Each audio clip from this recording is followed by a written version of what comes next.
Cerita mistis dengan judul Manisnya Darah, Pahitnya Gula, Tumbal di Pabrik Gula.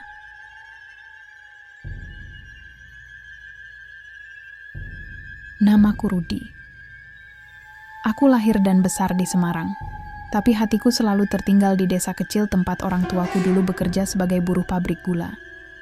Aku bukan anak kaya, tapi aku punya tekad besar. Setelah bertahun-tahun bekerja di perusahaan manufaktur, aku akhirnya bisa mengumpulkan cukup uang untuk membeli salah satu pabrik gula tua di daerah Kradenan, Jawa Tengah. Pabrik itu disebut Pabrik Gula Giriloyo. Dulunya terkenal karena produksinya stabil dan tidak pernah berhenti meski ada badai atau kerusuhan. Tapi setelah puluhan tahun mati suri, pabrik itu dilelang oleh pemerintah daerah. Aku melihat peluang, membangkitkannya lagi, menciptakan lapangan kerja baru, dan membantu ekonomi desa. Aku datang sendirian minggu lalu. Kota kecil ini sunyi, udara, paginya sejuk, dan aroma tebu masih tersisa di angin, meski pabrik sudah lama tidak aktif. "Selamat datang, Pak," kata penjaga lama yang menjaga asrama bekas pekerja. Namanya Bu Siti. Ia sudah tua, tapi matanya tajam sekali. Aku menyalami tangannya. "Saya mau lihat semua area, Bu, termasuk fondasi bawah." Bu Siti diam sejenak, lalu berkata pelan, "Silakan. Tapi jangan ganggu apa yang sudah lama tidur." Aku tersenyum. "Itu hanya cerita rakyat saja, Bu. Saya cuma mau pastikan struktur bangunannya aman." Ia menggeleng pelan. "Struktur bisa diperbaiki, tapi roh, mereka tidak bisa dibongkar begitu saja. Aku tidak ambil pusing. Aku bukan orang takhayul. Aku percaya data, logika, dan bisnis." Lalu malam pertama tiba. Aku menginap di asrama lama yang akan kujadikan kantor sementara. Udara dingin menusuk jaketku. Di luar, angin bertiup pelan. Burung-burung tidak berkicau seperti biasa. Dan jam 3, dini hari, suara itu datang. Dentuman pelan, seperti langkah kaki. Tapi dari siapa? Aku keluar kamar, membawa senter. Jalanan di dalam pabrik gelap. Lampu-lampu tidak menyala. Tapi dari arah cerobong, asap tipis mulai naik. Padahal semua alat listrik mati total. Aku mendekat ke ruang kontrol utama. Di dalamnya debu tebal menutupi segalanya, dan di sudut meja aku menemukan sesuatu yang aneh, sebuah catatan lama, dengan huruf Jawa kuno. Terlihat pudar, tapi aku masih bisa membacanya. Pabrik ini punya harga, dan harga itu belum lunas. Aku menelan ludah. Dingin merambat di punggungku. Aku bukan hanya membeli pabrik tua, aku mungkin juga membeli sesuatu yang tidak bisa dijual kembali. Aku tidak bisa tidur setelah membaca catatan itu. Pagi hari, aku kembali ke pabrik untuk menyelidiki lebih lanjut.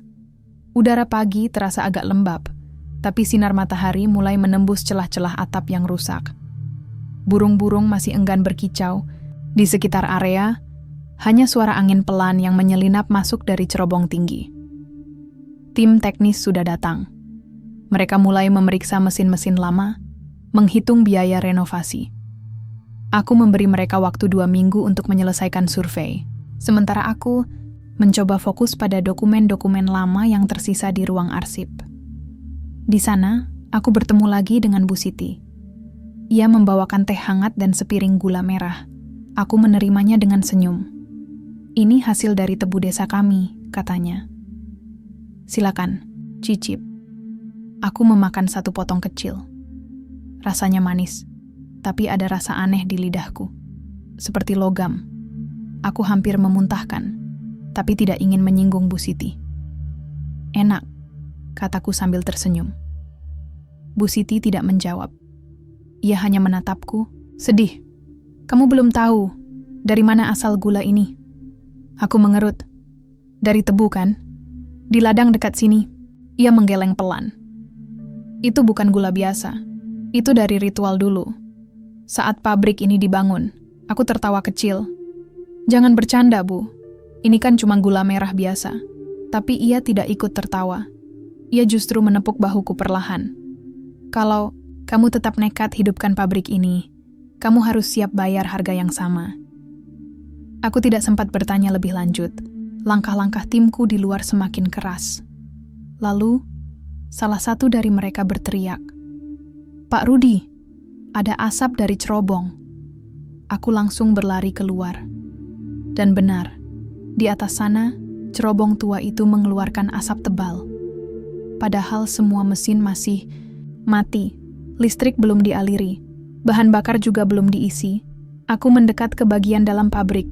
Semua pintu terkunci dari dalam, tapi begitu ku masukkan kunci dan membuka pintu, suara mesin berputar, berdecit, menggema seperti sedang bekerja. Aku melangkah perlahan. Di tengah debu dan kelembapan, bayangan hitam muncul di sudut. Seorang wanita muda, rambutnya panjang, bajunya compang-camping, matanya merah menyala, dan tangannya memegang wadah besi berisi gula. Ia tersenyum. Senyum yang sangat manis. Tapi dari bibirnya, darah segar menetes. "Kamu ingin bangkitkan pabrik?" bisiknya. "Bagus sekali. Kami sudah lama menunggu." Aku mundur cepat, ingin berteriak. Tapi suaraku lenyap. Bayangan itu menghilang. Tapi bekas langkah kakinya tertinggal di lantai basah, berupa jejak darah. Aku pulang tanpa bicara apa-apa. Tapi malam itu, saat kembali ke asrama, aku menemukan satu hal di ambang pintu, sebuah keranjang. Kecil, isinya gula merah masih hangat, dan di dalamnya sebuah kertas lusuh. "Kami akan kembali besok malam, saat bulan gelap." Aku tidak bisa melupakan kertas itu. "Kami akan kembali besok malam, saat bulan gelap." Besok malam? Aku belum tahu apa maksudnya. Tapi aku harus menemukan jawaban. Aku memutuskan untuk menyelidiki fondasi bawah pabrik, tempat paling terlarang. Menurut warga desa, pagi-pagi sekali aku mengajak 2 orang teknisi untuk membantuku turun ke ruang bawah pabrik.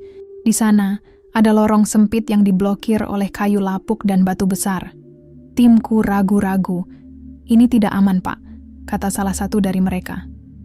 "Warga bilang dulu tempat ini pernah jadi lubang pembuangan."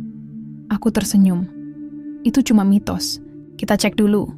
Kalau memang hanya sumur lama, kita bisa bongkar dan bangun ulang." Setelah beberapa jam melepas blokade, kami berhasil masuk. Lorong itu sempit, dingin, dan bau tanah basah. Lampu senter kami hanya menerobos sedikit kegelapan. Lalu kami sampai di ruangan bawah tanah. Udara langsung berubah. Dingin menusuk tulang. Dan dari sudut ruangan, bau gula merah mencampur dengan aroma anyir darah. Di tengah ruangan, sebuah sumur tua berdiri diam, dikelilingi simbol-simbol Jawa kuno yang sudah hampir pudar. Batu penutupnya sangat besar, tapi entah kenapa, ia tampak seperti baru saja dipindahkan. Aku mendekat. Salah satu teknisi ikut. Ia ingin merekam semuanya. Tapi begitu kameranya menyala, layar hitam total. "Mungkin baterainya habis," katanya. Ragu, aku tidak percaya. Aku mencoba menyentuh batu sumur itu.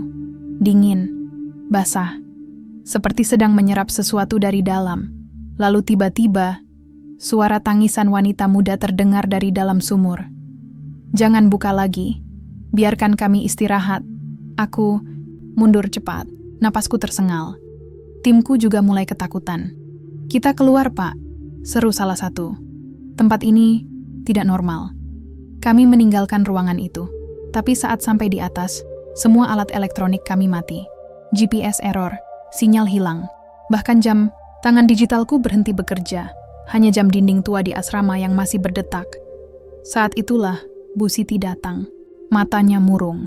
Ia membawakan segelas air beras kuning. "Minumlah. Biar kamu tidak diganggu lagi." Aku mengerut. "Diganggu? Ini semua nyata?" Ia menatapku sedih. "Kamu sudah menyentuh pintu itu. Sekarang mereka tahu kamu ada." Aku bertanya, pelan, "Siapa mereka?" Bu Siti menghela napas panjang, lalu berkata, "Tumbal pertama, yang memberi manis pada gula, dan harga yang membuat pabrik ini tidak pernah berhenti bekerja, meski pemiliknya sudah berganti-ganti." Aku meneguk. Air beras itu, rasanya pahit. Tapi setelah itu, suara tangisan dari bawah sumur lenyap. Tapi pagi harinya, salah satu teknisi yang turun bersamaku tidak datang lagi. HP-nya tidak aktif, rumahnya kosong, tidak ada jejak. hanya bekas langkah berdarah di lantai bawah pabrik. Dan di ambang pintu sumur tertulis satu kalimat baru dengan tinta hitam pekat. Kami punya pengganti barumu, tapi kamu belum selesai. Aku tidak bisa tidur semalaman. Kepala penuh tanya, apa yang terjadi pada teknisi itu? Kemana ia pergi? Dan kenapa Bu Siti menyebutku belum selesai? Pagi harinya, aku kembali ke pabrik. Sendirian. Timku sudah mulai ragu bekerja di sini. Bahkan bos kontraktor menelponku. Pak Rudi, kami mohon maaf, tapi kami tidak bisa lanjut proyek ini. Kami dengar cerita dari warga. Ini bukan tempat biasa. Aku mengerti. Aku juga mulai merasakan hal yang sama. Tapi aku tidak bisa mundur begitu saja. Aku harus tahu kebenaran. Aku menyusuri jalanan sempit menuju ruang bawah lagi. Kali ini, aku membawa senter kuat, air minum, dan gula merah. Seperti yang disarankan Bu Siti. Kalau kamu bertemu mereka, letakkan gula itu sebagai tanda hormat. Aku tidak tahu siapa mereka, tapi aku tetap membawanya. Saat masuk ke lorong bawah tanah, udara langsung berubah. Dingin menusuk kulit. Napasku pendek-pendek. Aku melangkah pelan, lampu senter menyala, penuh, tapi cahayanya tidak cukup tembus jauh. Lalu dari kegelapan, aku mendengarnya. Suara wanita menyanyi, lagu lama, lagu anak-anak. Tapi suaranya serak dan rendah, seperti sedang menahan tangisan. Aku mencoba melangkah lebih maju.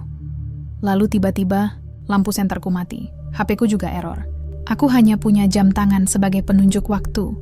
2:17 pagi. Aku ingat kata-kata Bu Siti. Mereka muncul saat malam gelap, saat bulan tidak bersinar, dan saat jam menunjukkan angka ganjil.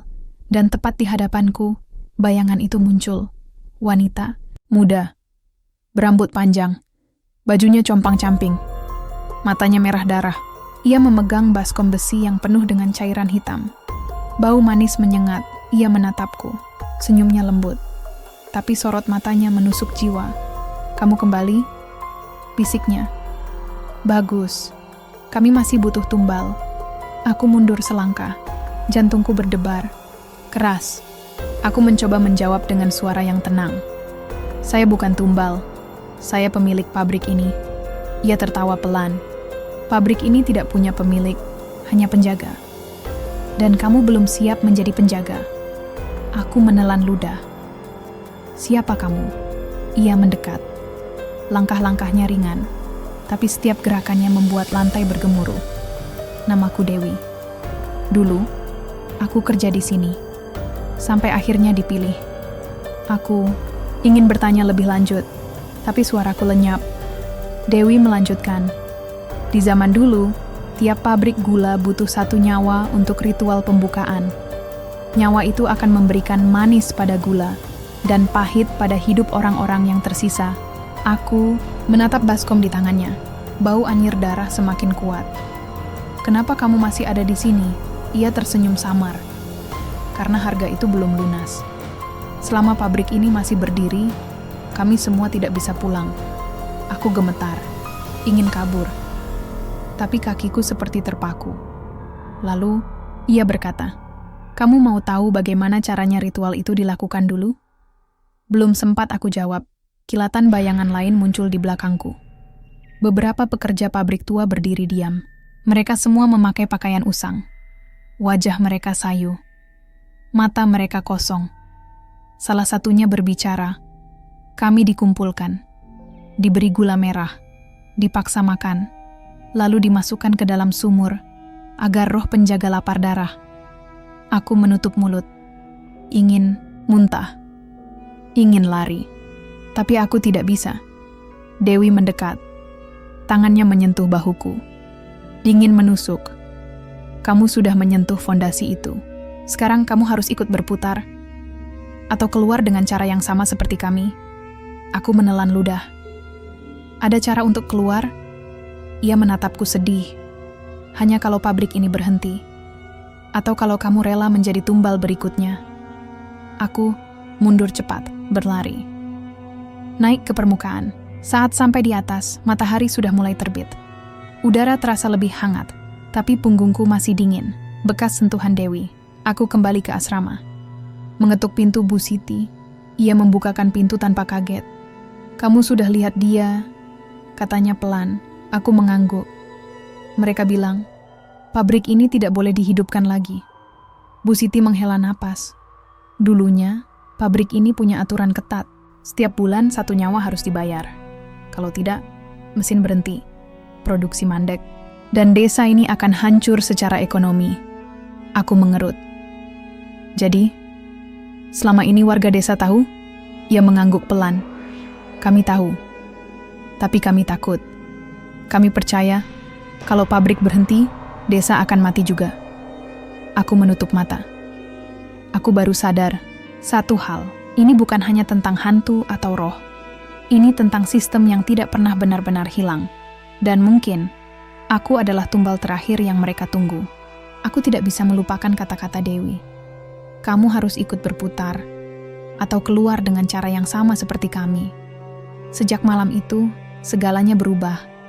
Aku mencoba mengabaikan keanehan, fokus pada dokumen lama, dan membuat rencana untuk menyetop proyek renovasi, setidaknya sampai aku tahu bagaimana caranya membatalkan ritual ini. Tapi pabrik itu tidak setuju.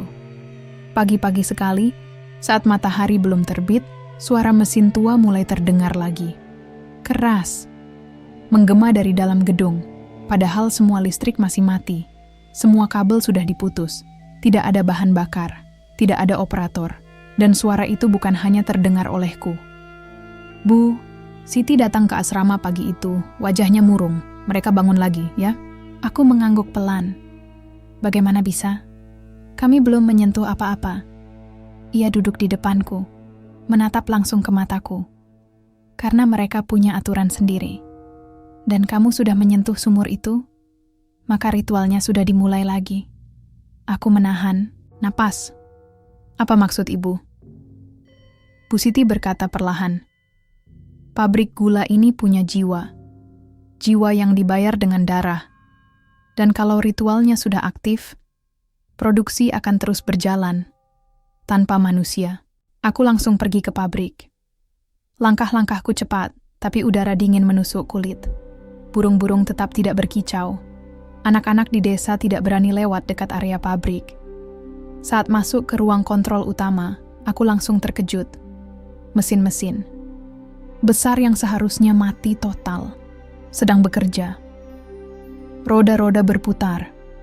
Alat penggiling tebu bergerak perlahan. Asap naik dari cerobong. Bau manis gula merah menebal di udara, tapi tidak ada siapa-siapa di dalam sana. Aku mendekati salah satu monitor, bekas yang masih tersambung. Aku nyalakan. Layarnya hidup, tapi tidak menunjukkan data teknis biasa. Hanya satu tulisan. Produksi berjalan. Harga belum dibayar. Aku mundur selangkah. Ingin pergi, tapi kakiku terasa berat. Lalu dari sudut gelap, langkah-langkah kaki terdengar. Perlahan, seperti sedang membawa sesuatu. Aku menoleh cepat. Di situ, siluet lelaki tua berdiri diam. Sorban putih melilit kepalanya. Bajunya compang-camping. Matanya kosong. Tidak ada pupil. Ia membawa keranjang besi kecil yang penuh dengan cairan. "Hitam, kami sudah mulai lagi," katanya serak. "Kamu tinggal menunggu sampai giliranmu tiba." Aku bertanya gugup, "Siapa Anda?" Ia tersenyum samar. "Dulu, aku mandor. Sekarang, aku penjaga. Seperti mereka, seperti dia." Ia menunjuk ke arah koridor gelap. Di sana, Dewi berdiri, masih cantik. Tapi kali ini, bajunya penuh darah. Matanya tidak lagi merah, tapi bening. "Kosong. Kami sudah mulai menggiling," bisiknya. "Kamu harus lihat dari mana gula itu berasal." Aku ingin menolak. Tapi entah kenapa, tubuh ini bergerak sendiri, membawaku menuju lorong belakang, ruang penyimpanan lama yang dulunya dikunci rapat. Pintu itu terbuka sendiri. Dan di dalam, ada sesuatu yang membuatku hampir muntah. Di atas meja kayu usang, tergeletak tubuh seorang pekerja. Wajahnya pucat, mulutnya tertutup kain basah, tangannya terikat. Tubuhnya masih hangat, baru saja mati. Tapi ia tidak memiliki luka fisik. Tidak ada darah di badan. Tidak ada tanda kekerasan. Yang ada hanya satu hal, baskom kecil di dekatnya. Berisi gula merah, masih hangat. Aku menutup mulut. Ini gila. Dewi mendekat. Itu adalah harga pertama. 1 nyawa. Untuk 1 hari produksi. Aku menatapnya. Kenapa? Ini bisa terjadi lagi? Ia tersenyum samar. Karena kamu membuka pintu itu. Kamu menghidupkannya lagi. Dan sekarang, ritual itu harus berjalan sampai selesai. Aku mundur cepat. Ingin kabur. Tapi Bu Siti sudah berdiri di ambang pintu. Matanya berkaca-kaca. Kamu harus putuskan.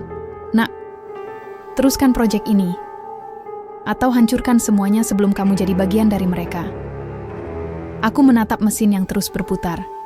Aku menatap baskom gula yang baru saja dibuat. Dan aku baru sadar, gula itu bukan dari tebu, melainkan dari nyawa manusia. Aku tidak bisa melupakan tubuh pekerja itu. Wajahnya masih terngiang-ngiang di kepala. Mati tanpa luka fisik, tapi gula merah muncul dari tubuhnya seperti hasil produksi. Aku pulang ke asrama, gemetar. Aku menelpon polisi, meminta investigasi. Tapi mereka hanya bilang, kami tidak bisa masuk ke pabrik itu tanpa bukti nyata. Aku tertawa getir. Bukankah mayat itu bukti cukup? Mereka diam. Lalu berkata pelan, pabrik itu ada cerita buruk tentang tempat itu. Kami tidak bisa campur tangan. Aku menghela napas. Aku baru sadar satu hal. Polisi takut. Warga takut. Dan mungkin aku juga harus takut. Aku pergi mencari seseorang yang katanya masih ingat banyak hal tentang masa lalu pabrik ini. Mbah Kromo, mantan mandor tua yang sudah pikun, tapi konon pernah menyaksikan ritual penumbalan dulu. Bu Siti membawaku ke rumahnya. Rumah kayu usang di ujung desa, dipenuhi foto-foto hitam putih para pekerja lama. Di dinding, tergantung kain kuning yang sudah memudar, simbol ritual yang dulu sering dilakukan. Mbah Kromo sedang duduk di ambang pintu. Sorban putihnya compang-camping, matanya sayu, tangannya gemetar saat ia memegang segelas teh hangat. Pak Joko? Tanyanya pelan. Oh, kamu belum datang bulan lalu? Aku mengerut. Saya bukan Pak Joko, Mbah. Saya Rudi, pemilik baru pabrik itu. Ia menatapku lama, lalu tersenyum samar. Oh, jadi kamu penggantinya? Aku bertanya ragu. Pengganti? Siapa? Matanya mulai basah.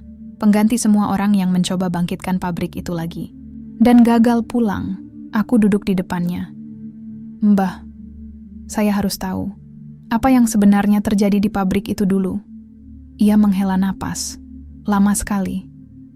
Lalu berkata, dulu, pabrik ini dibangun oleh Belanda. Mereka percaya bahwa agar mesin bisa terus bekerja, harus ada jiwa yang menjaganya. Jiwa yang dikurbankan, ditaruh di bawah fondasi. Sebagai tumbal, aku menelan ludah. Siapa saja korban itu? Mbah Kromo menatapku lurus-lurus. Anak-anak yatim, orang miskin, para buruh yang tidak punya keluarga, yang tidak akan dicari kalau hilang. Aku merinding. Kenapa warga dulu membiarkan ini terjadi? Karena mereka takut, jawabnya. Kalau tidak ada tumbal, mesin tidak mau bekerja, tebu tidak manis, produksi mandek, desa lapar. Jadi, kami biarkan saja. Aku geleng-geleng kepala. Jadi selama ini, pabrik itu hidup karena darah manusia? Ia mengangguk perlahan. Dan sekarang, kamu membuka semuanya lagi. Aku menutup mata. Bayangan Dewi dan roh-roh lain muncul lagi. Suara mesin yang tidak bisa dimatikan. Bau gula yang menyengat, lalu Bu Siti menyambung. Ada satu cara untuk menghentikannya, tapi tidak ada yang berani melakukannya. Aku mendongak. Cepat. Cara apa? Mbah Kromo menatapku sedih. Kamu harus menjadi tumbal. Atau kamu harus menghancurkan fondasi itu dan membuat pabrik ini mati selamanya. Aku menahan napas. Dan kalau saya berhasil menghancurkannya, Apakah mereka akan tenang? Bu Siti menggeleng. Belum tentu, karena mereka bukan hanya roh biasa. Mereka adalah penjaga harga. Mereka akan tetap ada sampai seseorang benar-benar membayar harganya, atau menghapusnya selamanya. Aku menatap Mbah Kromo. Bagaimana caranya menghancurkan fondasi itu? Ia menepuk bahuku lembut. Kamu harus turun ke sumur itu lagi, menyentuh dasarnya, dan melepaskan semua ikatan yang masih ada di sana. Tapi kamu harus siap, lanjutnya. Kalau kamu gagal, kamu akan jadi bagian dari mereka. Aku pulang dengan kepala pusing. Aku tidak tahu harus percaya atau tidak. Tapi aku tahu satu hal. Aku harus kembali ke sumur itu. Aku harus menyelesaikan ini sebelum ada korban lain. Aku tidak bisa melupakan kata-kata Mbah Kromo. Kamu harus turun ke sumur itu lagi, menyentuh dasarnya, dan melepaskan semua ikatan yang masih ada di sana. Aku tahu ini gila. Aku tahu ini bukan hal yang bisa dijelaskan secara logis. Tapi aku juga tahu, kalau aku tidak melakukan sesuatu malam ini, mungkin akan ada korban lain, seperti pekerja yang dulu kulihat di ruang bawah. Tanggal hari ini, Selasa Wage Bu Siti bilang bahwa itulah waktu ritual dulu dilakukan, di mana bulan gelap, angin diam, dan langit seperti sedang menahan napas. Aku memutuskan untuk pergi sendirian. Aku membawa terowongan kecil, kain kuning, dan segelas air beras yang disiapkan Bu Siti sebagai sesaji pelindung. Pukul 9 malam, aku masuk ke pabrik. Suara mesin sudah mulai lebih keras dari biasanya. Seolah-olah sedang bersiap untuk sesuatu. Lorong menuju fondasi bawah sunyi sekali. Tidak ada suara tikus, tidak ada desiran angin. Hanya langkah-langkahku yang terdengar jelas. Seperti sedang dihitung oleh sesuatu dari kejauhan. Sampai di depan sumur tua, batu penutupnya sudah bergeser. Lagi-lagi, aku mendekat. Napasku pendek-pendek. Lalu aku mendengarnya, suara wanita menyanyi, lagu lama, lagu ritual. Dewi muncul dari balik kabut tebal di sudut ruangan. Malam ini, kamu akan lihat bagaimana semuanya dimulai. Aku ingin menjawab, tapi lidahku keluh. Ia menunjuk ke arah sumur, lalu berkata pelan. Dulu saat pembangunan pabrik, kami dikumpulkan satu persatu, diberi gula merah, disuruh makan. Setelah itu, kami tidak sadar apa yang terjadi. Aku menggigit bibir. Kalian dipaksa? Ia mengangguk. Kami disebut tumbal manis. Karena gula itu hanya bisa manis kalau ada darah yang memberinya rasa. Aku menatap sumur itu. Dingin menusuk tulang. Aku mencoba mengintip ke dalam, gelap total. Tapi dari dalam, cahaya redup mulai naik. Sebuah api kecil menyala di dasar sumur. Lalu sebuah suara menyusul dari dalam. Kami menunggu. Aku mundur selangkah, ingin lari. Tapi Dewi menepuk bahuku. Kalau kamu tidak berniat, kamu tidak akan percaya. Dan kalau kamu tidak percaya, kamu tidak akan bisa pulang. Aku menelan ludah. Lalu mulai menuruni tangga kayu tua yang rapuh di dalam sumur. Langkah demi langkah. Udara semakin lembab. Bau anyir darah semakin kuat. Setelah sampai di dasar sumur, aku langsung terkejut. Di tengah ruangan bawah tanah itu, terdapat banyak nisan, kecil, terbuat dari batu usang dan kayu lapuk. Masing-masing tertulis nama dan tanggal kematian. Tapi mereka bukan tanggal kematian biasa. Semua tanggal itu adalah hari Selasa Wage. Tepat pada malam-malam ketika pabrik dibuka kembali. Aku membaca salah satu nisan, Rono, 14 Mei sampai 19, diberi gula. Dimasukkan ke sumur, menjadi penjaga gula. Aku menutup mata, ini bukan mitos, ini nyata. Dan dari kejauhan, suara lain menyusul. Kami semua di sini karena keserakahan. Aku menoleh cepat, seorang lelaki tua berdiri di antara nisan-nisan itu. Matanya kosong, wajahnya murung. Dulu kami rela mati karena uang. Sekarang, kami rela tinggal karena ritual. Aku bertanya serak. Ada cara untuk membatalkannya? Ia tersenyum samar. Hanya satu, tapi harganya sama mahalnya. Aku menunggu jawaban. Tapi ia hanya menunjuk ke arah sumur. Kamu harus masuk. menjadi tumbal terakhir. Atau kamu harus membayar harga itu dengan nyawa orang lain. Aku mundur. Jadi, saya harus membunuh seseorang agar ritual ini berhenti? Ia menggeleng pelan. Tidak. Kamu hanya perlu menempatkan seseorang di sini. Saat jam menunjukkan pukul 3 pagi, bulan gelap, dan tanggalnya Selasa Wage. Aku menahan napas. Jadi, ini bisa terus berjalan. Selama ada penggantiku, ia mengangguk. Dan kamu baru saja menjadi bagian dari alurnya. Belum sempat aku bertanya lebih lanjut. Suara mesin di atas semakin keras. Asap hitam mulai turun dari celah-celah atap Dewi, muncul di ambang pintu ruangan bawah itu. Matanya kembali merah. Sorotnya tajam. Kami punya pengganti barumu, katanya pelan. Dia sedang dalam perjalanan. Aku menatapnya takut. Siapa? Ia tersenyum. Orang yang percaya padamu, yang tidak akan curiga. Aku langsung membayangkan Bu Siti. Aku berlari, naik, ingin menghentikan siapapun yang datang. Tapi begitu sampai di permukaan, tidak ada siapa-siapa, hanya mobil teknisi yang kutinggalkan tadi malam. Dan di dalamnya, ada seorang pria muda, wajahnya familiar. Matanya sayu. Pak Joko? Sapaku ragu. Ia mengangguk pelan. Saya dengar suara lonceng. Saya merasa seperti harus ke sini. Aku menatapnya. Ia belum tahu. Tapi ia sudah menjadi bagian dari ritual. Dan aku baru menyadari satu hal. Aku tidak bisa menyelamatkannya. Aku tidak bisa membiarkan ini terjadi lagi. Pria muda itu, aku belum tahu namanya, masih duduk di dalam mobil teknisi yang kutinggalkan semalaman. Ia menatap pabrik gula tua itu, seperti sedang melihat sesuatu yang tidak kulihat. Matanya kosong.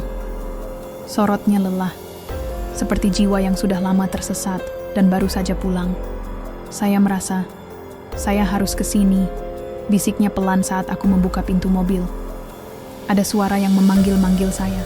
Aku menahan napas. Aku tahu persis suara apa itu. Dari balik kabut pagi yang mulai turun meski langit masih cerah, bayangan-bayangan hitam mulai mengelilingi kami. Mereka bukan manusia hidup, tapi juga bukan hantu biasa. Mereka adalah roh penjaga ritual. Para tumbal yang telah lama menjadi bagian dari pabrik ini. Aku mencoba membawa pria muda itu pergi, menyuruhnya naik ke mobilku. Tapi begitu ia menyentuh gagang pintu, tangannya berdarah. Bukan karena pisau atau kaca, tapi seolah-olah ia disentuh oleh sesuatu yang tidak kasat mata. Apa ini? Serunya takut. Aku menoleh cepat ke belakang. Di sana Dewi berdiri diam, tangannya mengarah ke pria muda itu. Dia sudah datang. Dia sudah dipilih. Aku ingin marah, ingin protes. Tapi suaraku lenyap, tubuhku gemetar. Aku hanya bisa menatap pria itu, yang mulai menggigil tanpa alasan jelas. Lalu Mbah Kromo muncul, bukan dalam wujud nyata, tapi dalam suara angin yang berbisik, dari celah-celah dinding. Kalau kamu tidak bisa menyelamatkannya, maka biarkan dia pulang dengan ingatan kosong. Aku menoleh ke arah suara. Bagaimana caranya? Kamu harus membuatnya percaya bahwa semua ini mimpi. Dan kamu harus rela kehilangan dirimu sendiri untuk melakukannya. Aku tidak tahu maksudnya. Tapi pria muda itu mulai bergerak sendirian. Ia keluar dari mobilku, melangkah menuju sumur. Bawah tanah seakan-akan ada yang menuntunnya. Aku mengejarnya, mencoba menahannya. Tapi tubuhnya ringan sekali. Seolah-olah ia bukan manusia hidup lagi. Kami sampai di ambang sumur. Di dalamnya, cahaya redup menyala. Bau manis gula merah menusuk. Ihdung. Dan dari dasar sumur, suara-suara mulai terdengar. Selamat datang, kamu akan menjadi milik kami. Aku menepuk bahunya. Bangun, ini bukan tempat baik-baik. Ia menatapku. Kenapa kamu ketakutan? Ini cuma pabrik gula. Lalu ia masuk. Langkah demi langkah. Sendirian. Tanpa ragu. Seolah-olah ia memang dituntun oleh sesuatu yang lebih besar dari dirinya sendiri. Aku mencoba mengikutinya. Tapi setiap kali aku menyentuh tangga, listrik aneh mengalir dari kayu itu. Aku tersengat. Jatuh mundur. Dan dari atas, Bu Siti muncul. Ia membawakan lilin merah dan daun Kamboja. Kamu tidak bisa menolong mereka yang sudah diambil. Aku menangis. Jadi, dia sudah mati? Bu Siti menggeleng pelan. Belum, tapi ia sudah menjadi bagian dari sini. Aku ingin berteriak, tapi suaraku habis. Aku hanya bisa menatap lubang sumur itu. Lalu dari dalam, suara pria muda itu terdengar. Gula ini manis sekali. Saya akhirnya punya tempat, lalu suara itu lenyap. Hanya gema langkah-langkahnya yang terus terdengar di dalam sumur gelap itu. Malam itu, aku tidak bisa tidur. Aku duduk di asrama, menatap foto-foto para pekerja lama yang dikumpulkan oleh Bu Siti. Semua orang yang pernah hilang tanpa jejak. Semua korban ritual. Bu Siti duduk di depanku. Ia menyalakan lilin kecil, menghirup napas dalam-dalam. Kamu harus tahu satu hal, roh-roh itu tidak benar-benar jahat. Aku mendongak. Mereka sedang membunuh orang. Tidak selalu. Jawabnya. Mereka sedang menjaga tradisi. Tradisi yang dibuat oleh manusia, bukan roh. Aku mengerut. Maksud ibu, ia menatapku lurus-lurus. Dulu, pemilik pabrik percaya bahwa agar produksi tetap lancar, mereka butuh penjaga. Dan penjaga itu harus memberikan nyawa mereka secara sukarela atau paksa. Aku menelan ludah. Jadi, mereka bukan hantu biasa. Mereka adalah penjaga. Bu Siti mengangguk pelan. Ya, tapi mereka juga korban. Dan selama pabrik ini berdiri, mereka akan terus mencari pengganti. Aku bertanya perlahan. Dan kalau pabrik ini dihancurkan, mereka akan tenang. Ia diam cukup lama, lalu berkata, mungkin, tapi kamu harus pastikan fondasi itu rusak total. Dan kamu harus siap mengorbankan sesuatu. Aku menutup mata. Berapa harga yang harus saya bayar? Satu hal saja, katanya. Nyawamu atau ingatanmu tentang hidupmu yang lama. Aku menatapnya. Dan kalau saya tidak mau melakukan salah satunya, Bu Siti menatapku sedih. Maka, kamu akan menjadi salah satu dari mereka. Dan suatu hari nanti, kamu akan menunggu tumbal berikutnya. Aku menunduk. Aku baru sadar satu hal. Ini bukan hanya tentang roh. Ini tentang sistem yang tidak pernah berubah. Orang-orang dulu membayar dengan darah. Dan sekarang aku sedang dipaksa melanjutkan itu. Aku tidak bisa melupakan pria muda itu. Wajahnya masih terngiang-ngiang di kepalaku. Ia bahkan belum sempat menyebutkan namanya. Aku hanya tahu ia datang karena dipanggil oleh sesuatu yang lebih besar dari dirinya sendiri. Dan sekarang, aku sedang mempertimbangkan hal yang sama. Bu Siti memberiku waktu sampai pagi untuk membuat keputusan. Aku bisa mencoba menghancurkan fondasi sumur itu dan mengakhiri ritual selamanya. Tapi itu artinya aku harus turun lagi ke dasar sumur. Atau aku bisa pulang dan hidup normal seperti biasa, tapi bayaran akan terus datang. Dan seseorang akan terus menjadi tumbal. Aku memilih jalan pertama. Karena aku tidak ingin ada korban lain. Malam ini adalah Selasa Wage lagi. Tepat seminggu setelah pria muda itu pergi. Dan jam dinding di asrama sudah menunjukkan angka 12. Malam, aku kembali ke pabrik. Sendirian, aku membawa palu besi, obor, dan air beras kuning sebagai pelindung. Bu Siti tidak mengizinkanku membawa HP atau alat elektronik. Ia bilang, kalau kamu benar-benar mau menghancurkan ikatan itu, kamu harus percaya pada langkahmu sendiri, bukan pada teknologi. Aku masuk ke ruang bawah tanah. Kabut langsung turun meski cuaca cerah. Udara dingin menusuk kulit. Bau gula merah semakin pekat. Dewi sudah menungguku di ambang sumur. Kali ini, wajahnya murung, matanya basah. Kamu masih nekat? Bisiknya. Kami tidak punya pilihan selain menjaga ini. Aku mengangguk. Saya akan hancurkan fondasi ini. Dan saya harap kalian semua bisa istirahat. Ia tersenyum samar. Kamu pikir kami tidak ingin? Kami semua ingin pergi. Tapi selama pabrik ini berdiri, kami tidak bisa. Aku mendekat ke sumur. Aku mulai mengetuk batu penutupnya dengan palu. Setiap pukulan terasa aneh, seolah-olah aku sedang memukul jiwa manusia. Batu itu tidak retak, tidak pecah. Tapi dari dalam sumur, Suara tangisan mulai terdengar. "Jangan ganggu kami. Kami hanya melakukan apa yang disuruh." Lalu dari dalam sumur, siluet-siluet mulai naik. Bukan manusia hidup, melainkan roh-roh yang dulu dikurbankan. Semua menatapku dengan tatapan kosong. Salah satunya berkata, "Kalau kamu tetap nekat, maka harga akan dibayar dengan darah." Aku menelan ludah. "Berapa harganya?" Roh itu mendekat. Suaranya serak. 1 nyawa atau 1 pengakuan. Aku mengerut. Pengakuan tentang apa? Ia menatapku lurus-lurus. Bahwa kamu juga bagian dari sistem ini. Bahwa kamu juga punya niat buruk saat membangkitkannya. Aku ingin protes. Ingin bilang aku hanya ingin membantu desa. Tapi Dewi menyambung. "Kamu tidak benar-benar ingin bangkitkan ekonomi desa. Kamu ingin uang. Kamu ingin nama. Kamu ingin buktikan bahwa kamu bisa berhasil di tempat orang lain gagal."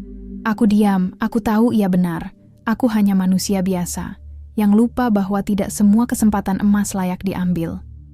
Lalu dari balik kabut, Mbah Kromo muncul, atau mungkin hanya suaranya saja yang terdengar. "Kalau kamu akui itu, kamu bisa keluar. Tapi pabrik ini akan tetap hidup." Aku bertanya serak. "Dan kalau saya tidak akui, maka kamu akan tinggal di sini, seperti kami, menjadi penjaga, menjadi tumbal, sampai seseorang menggantikanmu." Aku menatap sumur itu. Di dalamnya, pria muda tadi muncul, masih memegang baskom gula merah, tapi wajahnya tidak lagi seperti manusia hidup. "Gula ini manis sekali," katanya senyum lebar. "Saya akhirnya punya tujuan." Aku mundur cepat. Ingin lari, tapi Dewi menahanku. "Kamu harus jawab sekarang. Apakah kamu rela mengakui bahwa kamu salah atau kamu rela tinggal di sini selamanya?" Aku menahan napas, lalu aku berbicara keras, seolah-olah semua penduduk desa bisa mendengarnya. "Saya menyesal. Saya pikir ini hanya proyek bisnis. Saya pikir saya bisa mengendalikan semuanya. Tapi saya salah. Saya egois. Saya rakus. Saya tidak hormati sejarah dan jiwa yang sudah dikurbankan di sini." Setelah kata-kata itu keluar, udara berubah, sumur mulai gemetar.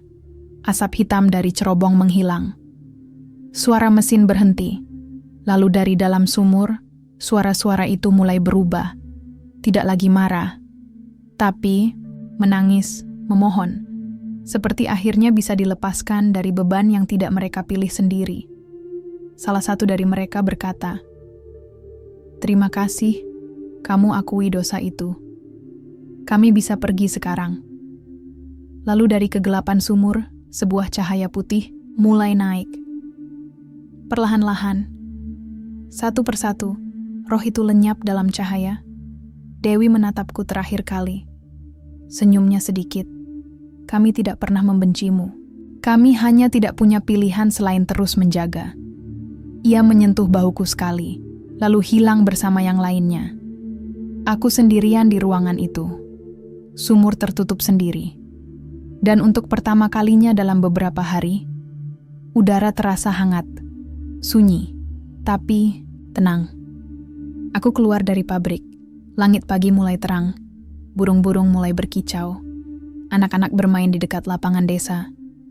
Sepertinya semua berakhir. Tapi begitu aku sampai di asrama, Bu Siti menatapku sedih. "Kamu akui semuanya, Sia?" Aku mengangguk. Saya minta maaf atas nama mereka semua. Saya akui keserakahan saya. Ia menatapku lama, lalu berkata pelan, "Kamu berhasil melepaskan mereka, tapi kamu tidak bisa pergi begitu saja." Aku mengerut. "Maksud ibu?" Ia menepuk bahuku perlahan. "Kamu sudah masuk ke dunia itu. Kamu sudah bicara dengan mereka. Mereka sudah mengenalimu. Dan kamu tidak sepenuhnya kembali." Aku menatapnya, takut. "Saya masih hidup, kan?" Ia tidak menjawab langsung. Hanya menunjuk ke cermin. Aku menoleh. Dan mataku tidak memiliki bayangan. Aku tidak punya bayangan. Aku menatap cermin lama sekali. tubuhku ada. Aku bisa menyentuh segalanya. Tapi di cermin, aku hanya wujud tanpa refleksi, seperti sedang melihat kekosongan. Bu Siti diam di belakangku. Kamu sudah pulang, tapi kamu belum sepenuhnya kembali. Aku menutup mata. Jadi saya, bagian dari mereka. Ia mengangguk pelan. Kamu berhasil melepaskan roh-roh itu. Ritual sudah berakhir. Tapi kamu sendiri tetap tersisa di antara. Aku merinding. Dan ini akan terus seperti ini. Bu Siti tidak menjawab langsung. Ia hanya memberiku secangkir teh hangat dan duduk di sampingku. Dulu, ritual itu butuh tumbal agar pabrik bisa hidup. Sekarang, ritual itu butuh penjaga agar pabrik tetap mati. Aku mengerut. Penjaga? Ia menatapku lurus-lurus. Ya, seseorang yang harus tinggal di dekat pabrik. Yang harus selalu ingatkan desa tentang harga yang pernah dibayar. Aku menahan napas. Jadi, saya harus tinggal. Di sini, sendirian, ia menghela napas. Selama beberapa waktu, sampai ada penggantimu. Seseorang yang percaya pada mitos ini. Atau seseorang yang ingin membuka pabrik lagi. Aku menunduk. Aku tahu aku tidak bisa pulang ke Jakarta. Aku juga tidak bisa meninggalkan Kradenan begitu saja. Aku mencoba membuka HP-ku. Tidak ada sinyal. Alamat rumahku di Semarang hilang dari memoriku. Nama orang tuaku mulai kabur. Seolah-olah bagian dari diriku memang telah lenyap. Beberapa hari kemudian, pabrik gula Giriloyo resmi ditutup. Pemerintah daerah datang, membuat garis polisi, dan menyatakan bahwa bangunan itu berbahaya. Mereka bahkan akan menghancurkannya secara bertahap. Tapi Bu Siti memohon agar fondasinya dibiarkan utuh.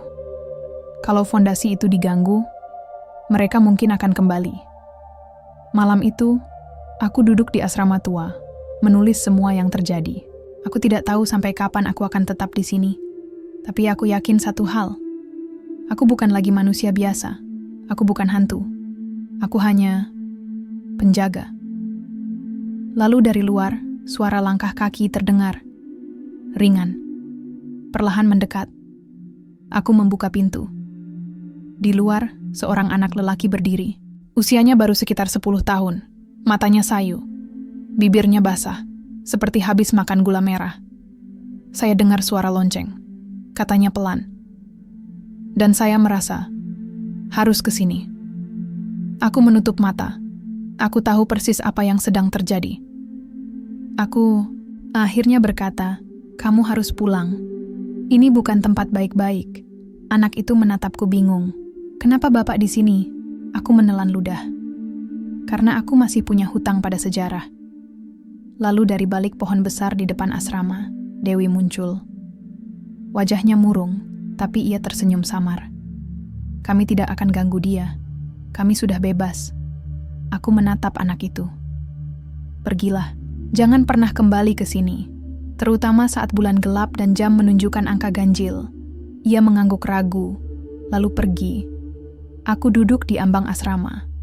Menatap pabrik gula yang sudah tidak aktif lagi. Asap tidak naik, mesin tidak berputar, tidak ada suara tangisan dari sumur. Tapi setiap malam Jumat Kliwon atau Selasa Wage, aku bisa mendengarnya lagi. Suara mesin yang ingin hidup, gema nyanyian ritual yang tak pernah benar-benar usai. Aku tahu, suatu hari nanti, seseorang akan datang lagi.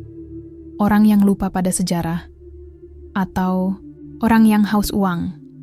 Dan ketika itu terjadi, aku akan ada di sini. Menjadi penjaga. Beberapa bulan berlalu, desa Kradenan mulai tenang. Warga sering lewat asrama, menyapaku dengan hormat. Mereka bilang, aku tampak lebih tua, lebih murung. Tapi mereka tidak tahu alasan sebenarnya. Aku menulis surat untuk keluargaku di Semarang. Surat itu kusebut sebagai catatan terakhir.